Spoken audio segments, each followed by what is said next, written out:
Y ya está con nosotros Carlos Reyes, periodista especializado en el área gastronómica y actualmente editor del Club de Amantes del Vino, La CAV. Y hoy nos viene a mostrar su nuevo libro, Viaje al Sabor, Crónicas Gastronómicas de un Chile que no conoces. ¿Cómo estás, Carlos? Muy bien, muchas gracias por la invitación. Bueno, aquí entretenido mostrando este libro que es un panorama por Chile a la hora de comer. O sea, es un panorama, por ejemplo, veíamos otros panoramas, los que quieran leer este fin de semana algo entretenido ligado a la gastronomía, está este libro. Carlos, ¿qué es este Chile que no conoces? ¿Qué es esta invitación que estás haciendo con este libro? Viaje al Sabor es un recorrido por distintas historias que muestran platos, por supuesto, productos, personajes y territorios que nos diferencian como cocina nacional. O sea, hay una cocina chilena, eso ya es obvio y está dentro de la argumentación central de este libro, pero también no solamente una, sino que son varias las cocinas que uno puede encontrar de norte a sur y no necesariamente están visibilizadas. Por ejemplo, la cocina del Norte Grande, la cocina chilota en sus nuevos formatos, por ejemplo. También Punta Arenas, pero también hay giros asociados a la historia, preguntas que uno se ha hecho desde niño y que están plasmadas en las historias que están acá, como por ejemplo, ¿por qué la cocina china es tan conocida acá en Chile? ¿Es cocina china? ¿Es cocina chilena? ¿Cómo se comía hace 100 años acá en Santiago, en el centro de la ciudad, donde cambiaron muchas cosas en una época tan convulsionada socialmente como la que estamos en este momento? Entonces, hay una mezcla de historias, sociedad, por supuesto teñida de sabor, y es un formato de crónica que hace mucho tiempo no se publicaba en Chile, que está dominado por un circuito de publicaciones asociadas a recetas por lo general. Y no una investigación detallada de, como dices tú, o sea, a través de estas historias, de estos personajes que son realmente, se podría decir como exquisitos, porque cuentan no solamente su labor a la hora de, por ejemplo, trabajar. Habían estas mujeres, Adelaida, que cultiva el orégano en el norte, y un poco como la historia también refleja no solamente el producto en sí, sino que la historia detrás para llegar a esos cultivos y sobre todo también lograr mantenerlo y ser de lo destacado de cierta zona. Claro, el sentir de un territorio, básicamente. En el caso de Adelaida, por ejemplo, el estar allá y sentir el orégano recién salido dentro de en un vallecito que está lleno de terrazas construidas durante siglos, da un pie para pensar que esto no solamente es un acto cotidiano, sino que tiene una historia larguísima atrás que está vinculada con los pueblos ancestrales, está vinculada también a la influencia española, a que toda esa zona de Socoroma, donde está Adelaida Marca, fue el paso de mercancías hacia el mineral de Potosí desde Arica y viceversa, donde bajaban La Plata y después traían mercancías diversas, entre ellas el pisco, que era tanto chileno como peruano. Y ahí empiezan a generarse historias que también nos congregan, en ese caso puntual, con el descubrir que hay ciertos códigos culinarios, por ejemplo, asociados a la nación aymara, que también nos pertenecen a nosotros los chilenos de la zona central.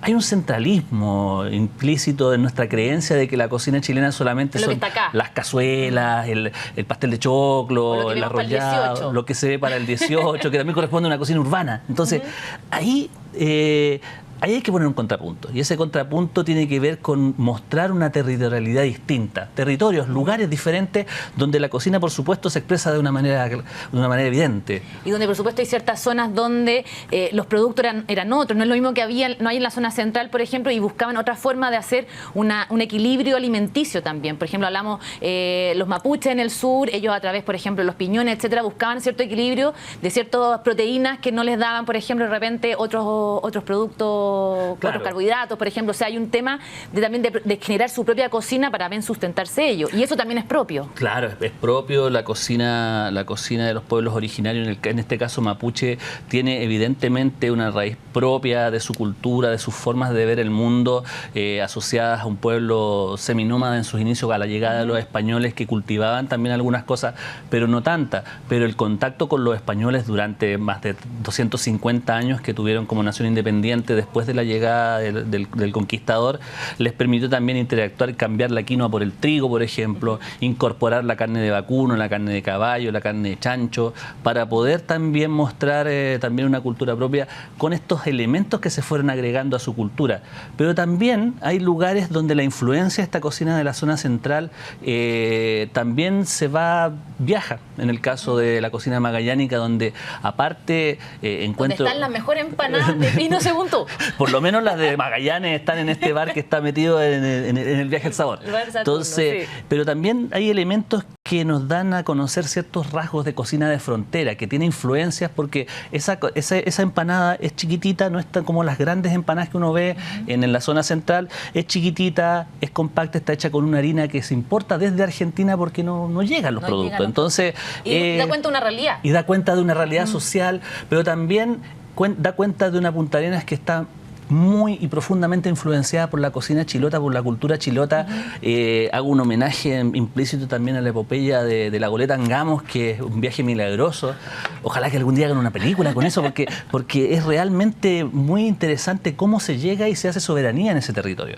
Y bueno, todo cruzado con sabor, básicamente, e influencias diversas. También hay historia, decíamos al principio, tú por ejemplo, uno de los personajes que está en este libro es uno de los mineros de la mina San José, y precisamente a través de él conocemos también la historia de cómo se alimentaron ellos, por ejemplo, específicamente para esta mina, pero él da cuenta también cómo se alimentaba su papá, y que era muy diferente cómo finalmente, se podría decir, la empresa le daba la alimentación y qué se comía en ese entonces. Y yo, leyendo esa parte, me acuerdo, por ejemplo, tú antiguamente veías a los maestros de la construcción con sus chocas que llevaban sus alimentos y generalmente eran unos muy buenos almuerzos, y en cambio hoy en día ya es más fácil el sándwich con jamón y queso, la lata de bebida, o sea, también da cuenta de cómo ha ido evolucionando. Claro, ha habido cambios. Ahora, también hay cambios para bien y cambios para mal. Si bien es cierto, sí, en el caso de la mina San José la alimentación era muy precaria, como aparece en la publicación, pero por otro lado la alimentación institucional, la alimentación industrial, también ha tenido un cambio notorio desde hace 30 años a la fecha y se ha mostrado como un instrumento útil y práctico para la alimentación masiva, independientemente que a veces no nos gusten los casinos del trabajo, pero hay una concientización respecto al aspecto nutricional y al aspecto sabroso. Y hay un dato que no está en este libro, donde alguna vez consulté a una empresa de alimentación industrial que ofrece 500, 600 mil raciones diarias, y me contaban que el 50% por lo menos de la comida que ellos preparaban estaba vinculada con lo que nosotros entendemos por cocina chilena. Entonces, desde ese punto de vista también aportan a mantener viva un cierto cuerpo de recetas, y eso también se vincula de alguna forma a esta cocina de los mineros, donde muestro varias facetas de este sueldo de Chile: el sueldo de la plata en el norte chico, el sueldo del salitre y el sueldo del cobre, con sus respectivos matices y recuerdos asociados. Carlos, también uno siempre, por ejemplo, uno está viendo todo el trabajo que ha hecho Perú con su gastronomía, la ha puesto en valor. Ya la gastronomía en Perú no es simplemente salir a comer, un par de restaurantes premiados, sino que ya tiene un valor patrimonial, cultural. Y tú en del libro en la principio dices que sucede que en otros países los saberes ligados a la preparación de sus alimentos, por humildes que ellos sean, se han valorizado y a la larga han sabido nutrir el sentir general de sus pueblos. En Chile, ¿estamos todavía al debe?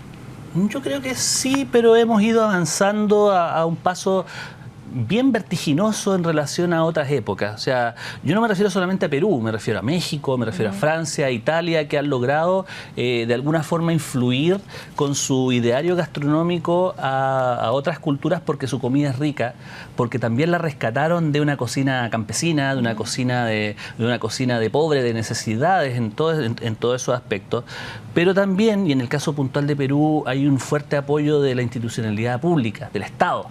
Y acá en Chile se está creando recién, de manera incipiente, una entidad asociada a aquello a través del Ministerio de la Cultura, que está creando un área gastronómica y un fondar gastronómico.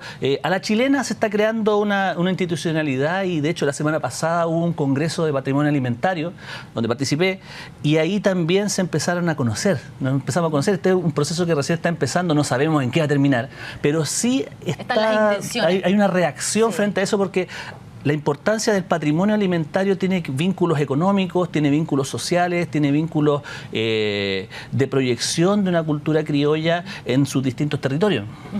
Bueno, Carlos, ¿el libro ya está a la venta? Sí, está a la venta en librerías de todo el país, afortunadamente. Mira qué bueno, entonces ya lo saben, el libro de Carlos Reyes, Viaje al sabor, crónicas gastronómicas de un Chile que no conoces, de Ediciones B.